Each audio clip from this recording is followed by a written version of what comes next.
بدعة وكل بدعة ضلالة وكل ضلالة في النار. أعوذ بالله من الشيطان الرجيم. بسم الله الرحمن الرحيم. قل هو الله أحد الله الصمد لم يلد ولم يولد ولم يكن له كفوا أحد. رب اشرح لي صدري ويسر لي أمري واحلل عقدة من لساني يفقهوا قولي. اللهم أرنا الحق حقا وارزقنا اتباعه وأرنا الباطل باطلا وارزقنا اجتنابه. آمین یا رب العالمین. آدم سے لے کر محمد علیہ الصلوۃ والسلام تک جتنے بھی انبیاء اور رسل اس دنیا کے اندر تشریف لائے، ان کی بنیادی دعوت ایک ہی تھی کہ اے لوگو ایک اللہ کی عبادت کرو، اے لوگو ایک اللہ سے امید رکھو، اے لوگو ایک اللہ ہی کی طرف سے تمہیں ہر قسم کی مشکلات اور آسانی کا سامنا پڑے، توکل صرف اللہ پہ کرنا ہے۔ جب بھی کوئی نبی یا رسول کسی مشکل میں پھنسا، اس نے صرف خالص ہو کر صرف اللہ کو پکارا۔ یونس علیہ السلام مچھلی کے پیٹ میں ہیں، لیکن ندا کیا ہے؟ لا الہ الا انت سبحانک انی کنت من الظالمین۔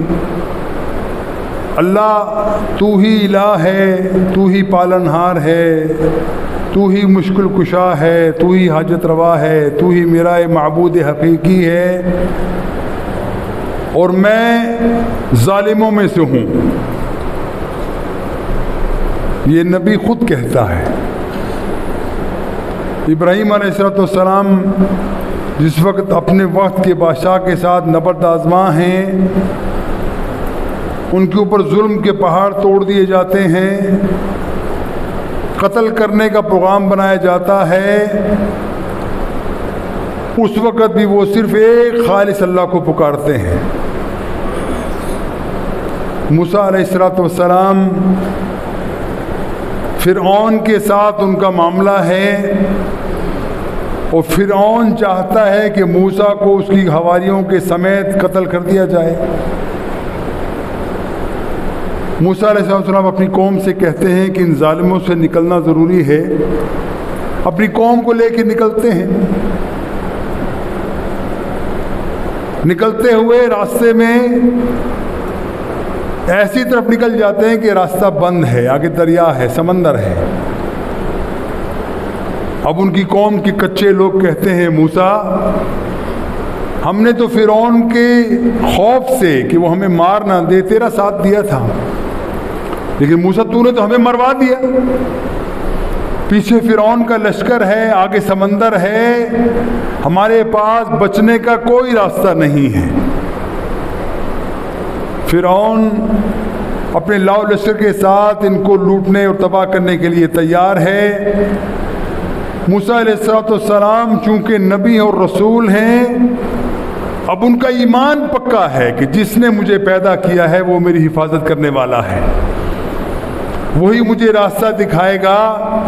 بظاہر میں پھنس گیا، کوئی میرے پاس نکلنے کا راستہ نہیں ہے، لیکن اللہ سبحانہ و تعالیٰ کے حکم سے میں چلتا ہوں، اللہ کے حکم کے بغیر کوئی ایک قدم بھی نہیں اٹھاتا۔ اللہ یقیناً بجائے گا۔ حکم ہوتا ہے کہ موسیٰ اپنا عصا اس سمندر پہ پانی پہ دے مار۔ موسیٰ علیہ السلام اللہ کا حکم مانتے ہوئے اپنا وہ ڈنڈا پانی پہ مارتے ہیں، پانی دو حصوں میں تقسیم ہو کے راستہ بنا دیتا ہے۔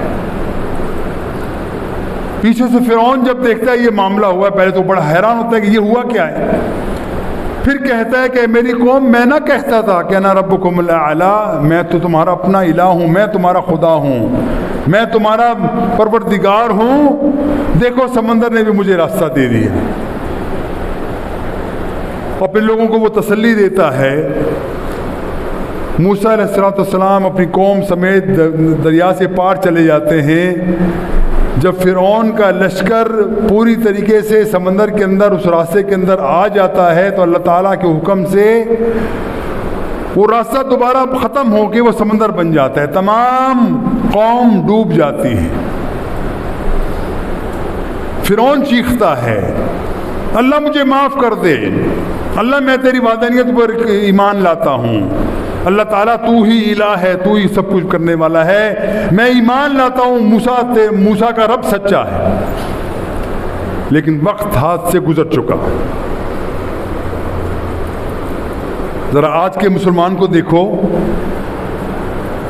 وہ بھی غیر اللہ کو پکارتا ہے۔ تمام انبیاء صرف اللہ کو پکارتے ہیں، قریش مکہ غیر اللہ کو پکارتے ہیں۔ آج کا نام نہاد مسلمان جسے بظاہر کلمے کا ایک ڈھال اس کے پاس موجود ہے، لیکن غیر اللہ پکارنے کے اندر سب سے آگے ہو۔ قرآن نقل کرتا ہے ایک چیز کا، اللہ تعالیٰ فرماتے ہیں کہ اے محمد دیکھو، جب یہ مشرک کسی مشکل میں گھر جاتے ہیں، ان کی کشتی بھنور میں پھنس جاتی ہے، تو یہ خالص ہو کہ صرف اللہ کو ندا لگاتے ہیں، اللہ سے گڑگڑاتے ہیں، اللہ سے پکار کرتے ہیں، اللہ سے مدد مانگتے ہیں۔ اس وقت ان کو اپنے معبود لات و عزا اور تمام ان لوگوں کو بھول جاتے ہیں، صرف خالص ہو کے اللہ کو پکارتے ہیں۔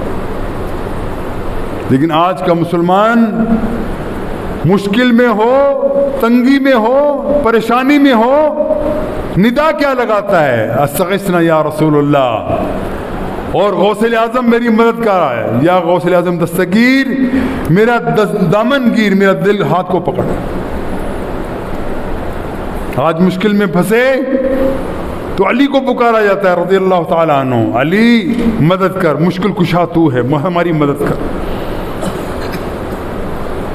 جبکہ تمام انبیاء اور رسول صلی اللہ علیہ وسلم کی دعوت کا بنیادی جوہر یہ تھا کہ صرف اللہ کو پکارو، اللہ کے علاوہ کسی کی طرف تمہیں امید نہ ہو، اللہ کے علاوہ تمہارے دل کے اندر کوئی بسا ہوا نہ ہو، اللہ کے علاوہ تمہارا کوئی معبود نہ ہو، پالنہار نہ ہو، مشکل کشا نہ ہو، تمہارا کوئی داتا نہ ہو۔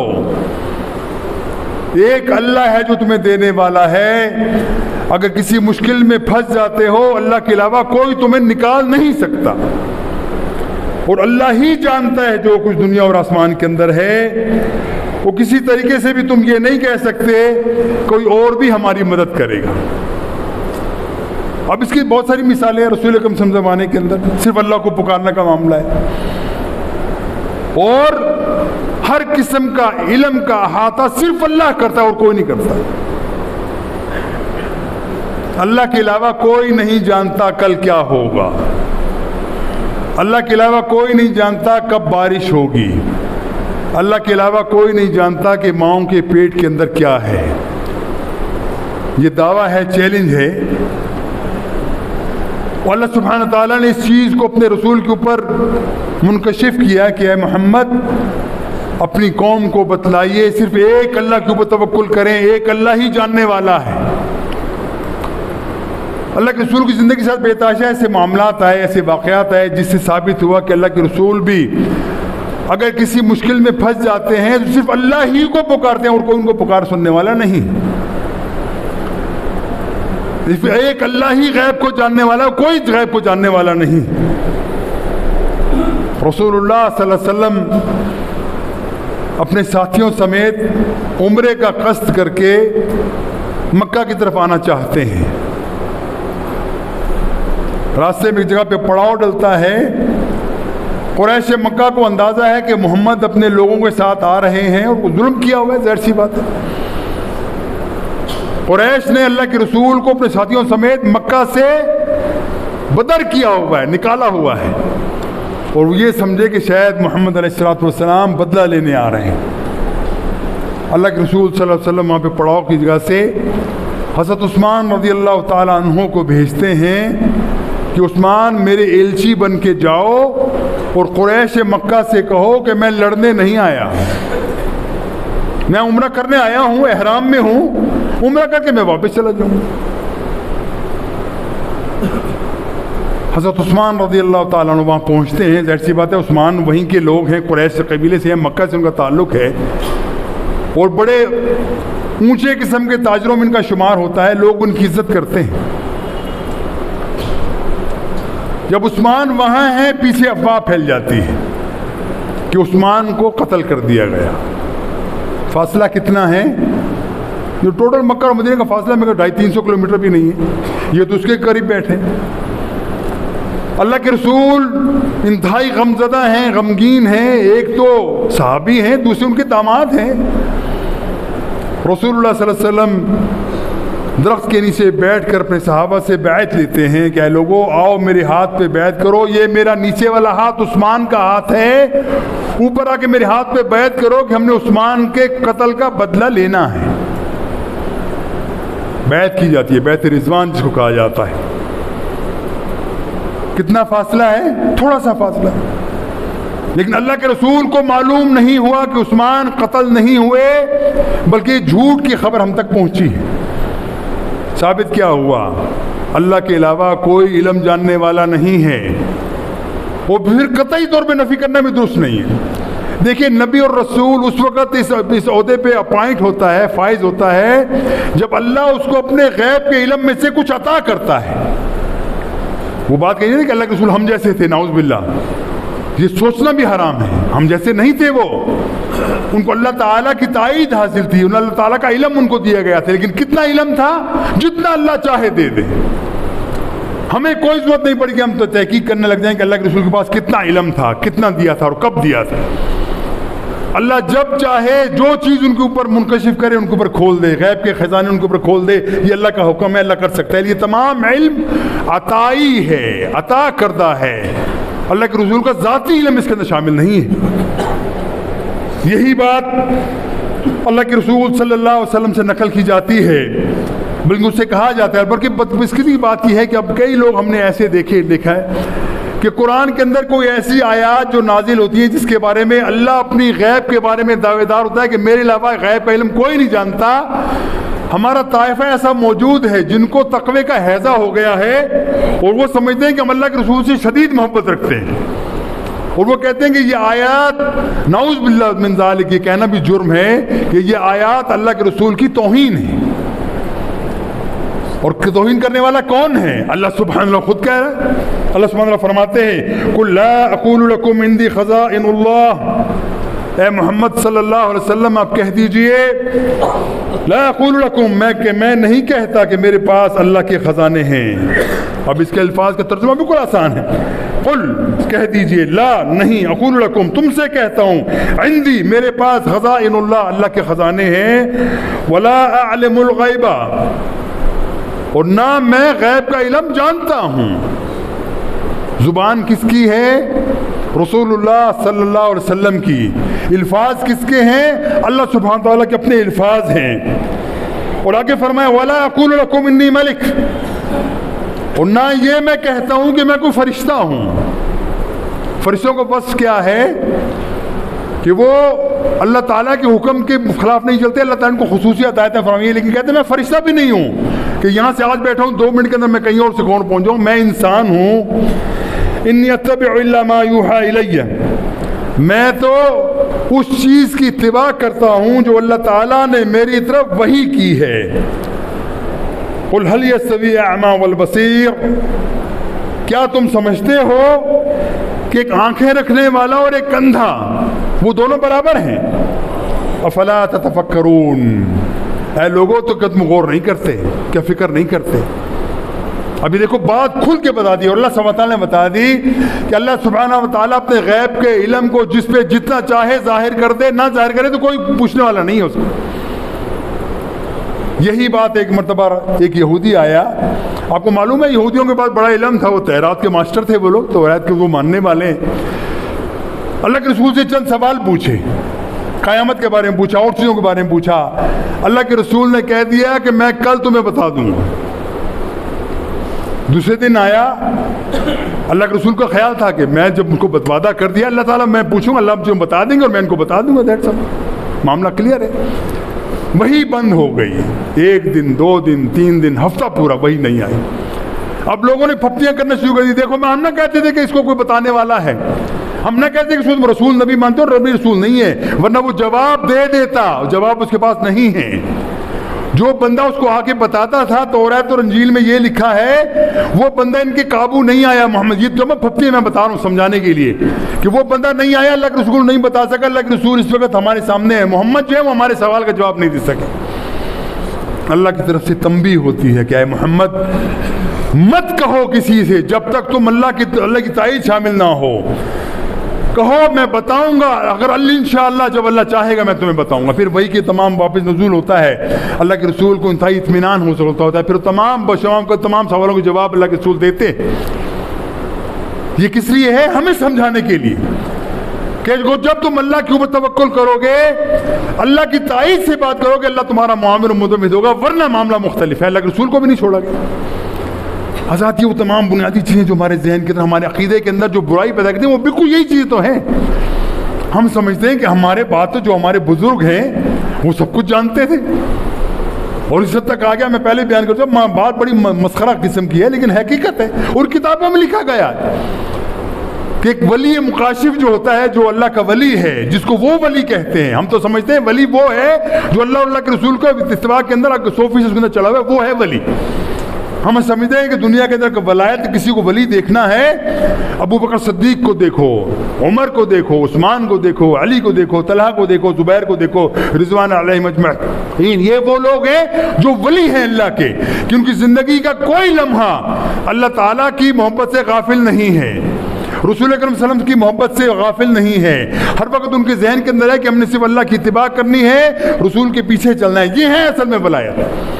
لیکن ہم نے ولایت کو کچھ اور معاملے بنا دیے. ایک بندہ ننگ دھڑنگ پھرتا ہے، اس کو اپنے شرمگاہ کو حفاظت کرنے کی ضرورت نہیں ہے، نہ کرتا ہے وہ. اس کو دنیا کی کوئی ہوش نہیں ہے، نہ کھانے پینے کا ہوش ہے، نہ اپنے حاجات کا ہوش ہے، نہ پاکی صفائی کا ہوش ہے، نہ نماز روزے کا ہوش ہے. کہتے ہیں بہت بڑا پہنچا ہوا ولی ہے، تم نہیں جانتے اس کی ولایت کو، ہم نہیں سمجھتے، یہ وہی جانتا ہے. اور جب وہ مر جائے اس کو اپنے ہاتھوں سے اس گندے آدمی کو نہلا کے اس کو زمین کے اندر ہم دبا دیتے ہیں، پھر وہ بن جاتا ہے ولی. پھر آپ کی حاجتیں پوری کرتا ہے وہ، پھر آپ کے دکھڑے سنتا ہے وہ، آپ کی حاجتوں کو پور کر کے آپ کی منتیں پوری کرتا ہے وہ، آپ کے اوپر جا کے چڑھاوے چڑھاتے ہیں. وہ زیادہ دیوانے ہوں تو سجدے کرتے ہیں اس کے اوپر. اور ایسے شخص کے بارے میں کہا جاتا ہے کہ یہ بندہ اگر اسی قبر پہ آگے کچھ چڑیا بیٹھ جائے، اس کو یہ بھی معلوم ہوتا ہے کہ یہ نر ہے کہ مادہ ہے. حال یہ ہو گیا عقل ماری کی، تو ایسے ہی ہوتا ہے معاملہ. اور حقیقت ہے کہ آپ کسی بھی بزرگوں بڑی بڑی مزارات کو دیکھ لیجئے، بالعموم ایسے ہی لوگ مدفون ہیں. پشاور کے اندر ہم رہتے تھے، صدر کے اندر، وہاں پہ ایک بندہ تھا چوک کے اوپر بیٹھا ہے، بالکل ننگ دھڑنگ بیٹھا ہوتا تھا. لوگ اس کو کپڑا ڈال دیا ورنہ ننگا بیٹھا وہ. کوئی کھلا دے تو کھلا دے، نہ کھلائے تو بھوکا بیٹھا وہ. دن رات سردی گرمی کے اندر اسے چوٹ کے اوپر بیٹھا تھا. اور حیرت کی بات یہ ہے کہ صدر کے بڑے مشہور سرمایہ دار لوگ آ کے اس کے سامنے سر جھکاتے تھے. بھائی اتنا پیار لگتا ہے، واقعی تمہارا ولی تم سمجھتے ہو، گھر لے جاؤ نا اس کو، اپنے گھر نہیں لے جانا، اس کے سامنے سر جھکا کے بیٹھنا ہے. جمعرات کو دیکھو رش لگا ہوگا، بڑے باعزت، ساری طور پہ باعزت لوگ، بڑے پڑھے لکھے لوگ، وہ بڑے کھاتے پیتے لوگ سامنے سر جھکاتے تھے. ہم نے سوچا اللہ نہ کرے اگر یہ بندہ فوت ہو گیا تو صدر بازار کے اندر اس کا بہت بڑا مقبرہ بن جائے گا. بنے گا کیا اس کا معاملے کا؟ ایک نیا داتا دربار بن جائے گا، ایک نیا گولڑا بن جائے گا، ایک نیا بڑی امام یہاں پہ پشاور کے اندر بن جائے گا. اور شاید آپ کو معلوم نہیں کہ اللہ تعالیٰ جب توحید کا کام کس سے لینا چاہے فاسق و فاجر سے لے لیتا ہے. افتخار حسین گیلانی ایک گورنر تھا سورہ سرور کا، کافی پرانی بات ہے، 15-20 سال پرانی. انتہائی بے دین آدمی، کوئی دین سے کوئی تعلق نہیں. اس نے کہا یار جب ہم پشاور کے اندر داخل ہوتے ہیں جی ٹی روڈ سے، ہر کلومیٹر کے بعد ایک بہت بڑا مزار بنا ہوتا ہے، کبے بنے ہوئے ہیں، راستے رکے ہوئے ہیں سارے، سڑک کی توسیع کرنی ہے، کیا کیا جائے؟ اب دیکھو جو مشرک کی مکہ کل ماری ہوتی ہے، وہ مشرک جو اللہ سے نہیں ڈرتا، ان بابوں سے ڈرتا ہے. اب وہ جیسی بات ہے بے دین آدمی تو اس کو کیا پرواہ پڑی ہے، وہ کس سے ڈرے گا، وہ کب ڈرے گا؟ نہیں ڈرا وہ.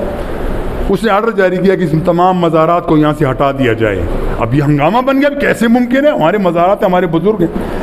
اور پھر جب آرڈر جاری ہو گیا، پہلے بلڈوزر کون چلائے گا؟ اس قبر کے اوپر تو لوگ، ہزاروں لوگ آ کے جمعرات کو بیٹھے ہوتے ہیں، کیسے چلے گا؟ کون اس کو کھیڑے گا؟ اتنی جرت کس کے اندر ہے کہ ان کے معبود، ان کی الہوں کی قبر کو تم کھیڑ دو؟ پھر ایک دیوانہ جس کو تم وہابی کہتے ہو وہ نکلا ہے، بولا میں چلاؤں گا، کوئی بات نہیں، میرا یہ معاملہ تمہارے، تم نے آرڈر دے دیا، اب میرا کام ہے. تمام قبروں کو کھیڑا گیا، کم از کم 10-12 قبریں تھیں، سب کو بڑے بڑے مزارات کو کھیڑ دیا گیا، کچھ بھی نہیں نکلا. وہ سبزل والا بابا، وہ بالا حصار کے ساتھ ایک بہت بڑا مزار تھا، اس کے اوپر جمعرات والے دن ہزاروں خواتین آ کے اپنی منتیں منوایا کرتی تھیں, اس کو کھیڑا گیا آرام سے, کچھ بھی نہیں نکلا اس میں سے, لیکن عقل ماری مشرک کی, وہ سمجھتا کہ وہ سب کچھ ہو جائے گا. تو حضرات یہ چیزیں اصل میں ہمارے سامنے کہ جب ہم دیکھتے ہیں کہ وہ ایسا معاملہ نکلتا ہے, اللہ ان کی عقل سلب کر لیتا ہے کہ اس اندر وہ بات نہیں چلتی کہ ہم معاملے کو کیا لے کے آگے نکلیں. اللہ کے اوپر توکل کرنے والے ایسے نہیں ہوتے. میں وہ بتا رہا تھا کہ جو اللہ کے ساتھ شرک کرتے ہیں, اللہ تعالیٰ ان کی عقلوں کو چھین لیتا ہے, ان کو سمجھ نہیں آتی اس نے کیا کرنا ہے. تو میں بتا رہا کہ اللہ تعالیٰ جس طریقے سے اس بندے سے کام لے لیا اور تمام مزارات ختم ہو گئے, اب آپ جاؤ جی ٹی روڈ کے اوپر پشاور کے اندر, آپ کو صدر تک کوئی آپ کو مزار نہیں ملے گا راستے کے اندر. تو ادھر جو مزار بنے ان کا بھی یہی حال ہے. ایک بندہ ننگ دھڑنگ پھرتا ہے. تو وہ بابے کا میں بتا رہا تھا کہ بابے کو ہم نے کیا کیا کہ علاقے کا جو ہمارا ایس پی تھا اس سے ہم نے بات کی. میں کہا یار دیکھو لوگ کیا کر رہے ہیں یہاں پہ, اب اس کی پوجا کرتے ہیں, اس کی عبادت کرتے ہیں, کیا معاملہ ہے یہ, تم اللہ کا خوف کرو, مسلمان ہو تم. وہ بندہ الحمدللہ بڑا دیندار آدمی تھا. ہم نے وہاں پہ پوچھ کر کے ایک زبردست آپریشن کر کے وہ بندہ ہم نے رات کو وہاں سے اٹھایا, گاڑی میں لے گئے. اس کو پہلے یقین کیجیے 2 گھنٹے تک ہم اس کو پمپ سے دھوئے, اتنی بو آتی تھی اس شخص میں سے, اور وہ معذور ہے, اس کو کوئی پتہ نہیں, ہوش نہیں, عقل نہیں, کچھ بھی نہیں, نہ کھاتا ہے نہ پیتا ہے, کچھ کرتا ہے. اس کو ہم نے وہاں سے باجوڑ ہم لے گئے, چلو اس کی علاج کرواتے ہیں, کچھ معاملہ کرتے ہیں. علاج کرنے کو پتہ نہیں 50 سال سے وہ بیمار تھا, اس کو نہیں ہو سکا علاج. پیچھے ہنگامہ ہو گیا پورے صدر کے اندر, ہمارا پیر غائب ہو گیا, ہمارا پیر. بھائی مشکل کشا ہے تمہارا, اس کو کوئی کیسے اٹھا سکتا ہے؟ تمہارا حجت روا ہے, تمہاری غیب کو جانتا ہے, تمہارے دلوں کو جاننے والا ہے, وہ تمہاری نہ بنی ہوئی چیزوں کو بنانے والا ہے, اس کو کوئی اٹھا کے لے گیا. عجیب بات ہے, تمہارا اچھا پیر تھا یہ, تمہارا اچھا الہ تھا یہ. بعد میں معاملہ پڑا, وہ اخباروں کے اندر بڑا اشتہار آیا, پارلیمنٹ کی قرارداد منظور ہوئی. اس کے بعد لوگوں نے جلوس نکالے, ہمارا پیر واپس کرو ورنہ ہم یہ کر دیں گے وہ کر دیں گے. لیکن وہ پیر واپس نہیں ہوا. اور بعدوں نے کہا بھی ٹھیک ہے, ہم نے کہا ہم خدا نہ خواستہ کسی کو قتل کرنے کا روادار نہیں, کیوں کریں, اس بندے کا کیا قصور ہے, اس بندے لوگوں نے بنا دیا اس کو الہ, ہم اس کو کچھ بھی نہیں کہتے, کچھ بھی نہیں کیا. وہ پھر اب 4-5 سال بعد اپنی طبعی موت مر گیا وہ بندہ. لیکن حقیقت آپ دیکھ لیجیے, جب عقل اوندھی ہو جائے تو بندے کا کیا معاملہ ہوتا ہے. تو بھائیو جتنے مزار ہمارے بنے ہوئے سب کا معاملہ ایسا ہی ہے. اور کتنی پیاری بات کہی, سونے سے لکھنے کے خلاف یہ بات ہے جو کسی کی پیر نصیر الدین گورا شریف والے جس کو بھی مار دیا گیا, مجھے لگتا ہے مارا اس کو. کیا کہتا تھا, لوگوں آگاہ ہو جاؤ, نہ میں نہ میرا دادا نہ پیر میر علی شاہ تمہیں کچھ بھی نہیں دے سکتے.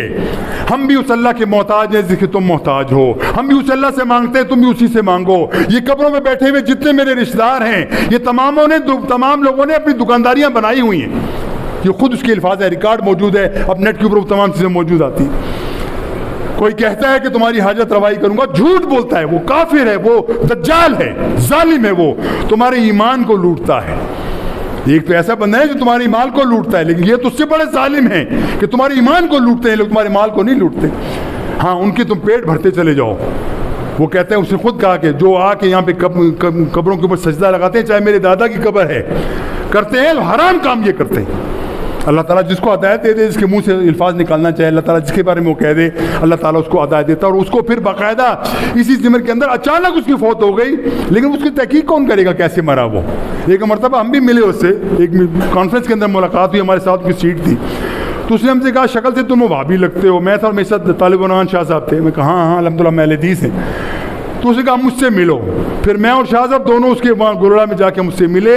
یقین کیجئے وہ بندہ روتا تھا کہ ہماری قوم کے ساتھ کیا ہو رہا ہے, ہمارے خاندان والے کیا کر رہے ہیں. اور تمام پیر اس کے مخالف ہو گئے تھے پورے پاکستان کے اندر. یہ تو ہماری دکانداری بند کر دے گا بھیا, یہ کیا کروا رہا ہے یہ بندہ, یہ تو ہمارا معاملہ ایسا کر رہا ہے کہ ہمارے لوگ ہمیں پیسہ ہی نہیں دیں گے, ہم کھائیں پیئیں گے کہاں سے.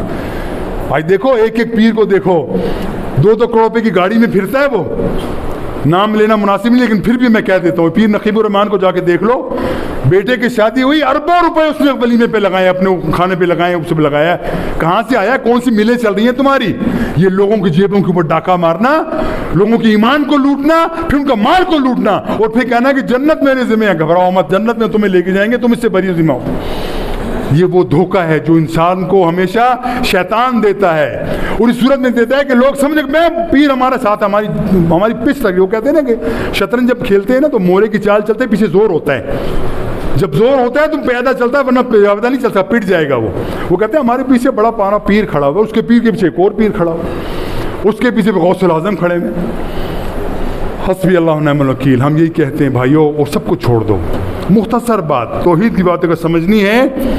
شیخ عبد القادر جیلانی رحمۃ اللہ علیہ, جن کو یہ غوث اعظم کہتے ہیں, اللہ کے ولی تھے, اس میں کوئی شک نہیں انشاءاللہ. ان کی کتابیں اٹھا کے دیکھ لو, غنیت الطالبین دیکھ لو, وہ کتاب دیکھ لو آپ کو چلے گا پکے موحد کی بات ہے وہ. اس سے پوچھا جائے نماز کیسے پڑھنی ہے, وہ کہتا ہے جیسے اللہ کے سننے پڑھی تھی ویسے پڑھو, رفعتین کر کے سینے پہ ہاتھ بن کے وہ پڑھتے تھے نماز, اور کتاب میں لکھ دیا انہوں نے اللہ کے علاوہ کسی سے امید مت رکھنا, اللہ کے علاوہ کوئی تمہاری مدد نہیں کر سکتا, اللہ کے علاوہ کوئی تمہیں مشکل میں نہیں ڈال سکتا, اللہ کے علاوہ کوئی مشکل سے تمہیں نکال نہیں سکتا. یہ تمام چیزیں ان کتابوں میں لکھ کے گئے ہیں, لیکن ان کے تمام مرید ان کا نام چومتے ہیں. جب ان کا نام آئے تو آنکھیں بند کر کے محترم بن جاتے ہیں, لیکن ان کی بات پہ عمل نہیں کرنا. یہی بات, یہی قرآن نے وہی کی تھی, یا ایھا الذین آمنوا لما تقولون ما لا تفعلون کبر مقتا عند اللہ ان تقولوا ما لا تفعلون. اے ایمان کا دعویٰ کرنے والوں, وہ بات کیوں کہتے ہو اس کے اوپر عمل نہیں کرتے؟ اور تم جو بات کہتے ہو یہ اللہ کے غصے کو بھڑکا دینے والی بات ہے کہ تم وہ بات کو اس پہ عمل نہیں کرتے. ہم کہتے ہیں تمہارے پیر ہیں نا, چلو ہمارے تو پیر ہیں, ہم تو مانتے ہیں وہ پکے وہابی تھے وہ انشاءاللہ, لیکن آپ کہہ دو آپ کے پیر ہیں, ان کی باتوں کے اوپر عمل کیوں نہیں کرتے؟ ان کے نماز کا طریقہ کیوں نہیں کرتے؟ انہوں نے کب کہا کہ میری قبر پہ آ کے تم جمکٹا بناؤ, مجھے پکارو, میرے نام کی گیاریاں تم دینا شروع کر دو؟ لیکن نہیں بھائی, یہ دھندا ہے, یہ کاروبار ہے, یہ عقیدہ اور دین نہیں ہے. اور یہ جو جن کے بڑے جغادری پیر ہیں سب جانتے ہیں کہ اس کے اندر اس کی بدل کیا ہے, اور آپس میں ان کی لڑائیاں بھی اس لیے ہوتی ہیں. ایک کے مرید زیادہ ہیں, وہ بولا بھی میرے مرید کم کے کوئی دوسرا نہ لے جائے, لڑائیاں اس کی جھگڑی ہوتی ہیں, اور کوئی لڑائی جھگڑا کا نہیں ہوتا. اے لوگوں, اگر تم چاہتے ہو اللہ کی تعالیٰ کی مدد آئے, اللہ کی نصرت حاصل ہو, اللہ تعالیٰ کی تائید حاصل ہو, اللہ تعالیٰ تم مشکلات کو دور کرے, ایک اللہ کو پکارنے کے لیے تیار ہو جاؤ, اور غیر اللہ کی طرف جھکنے سے اپنے آپ کو باز رکھو, ہر اس چیز سے بچ جاؤ جو تمہیں شرک کی طرف لے کے جاتی ہے. اللہ سے دعا ہے کہ اللہ میں عمل کی توفیق عطا فرمائے. وآخر دعوانا الحمدللہ رب العالمین. ربنا آتنا فی الدنیا حسنۃ وفی الآخرۃ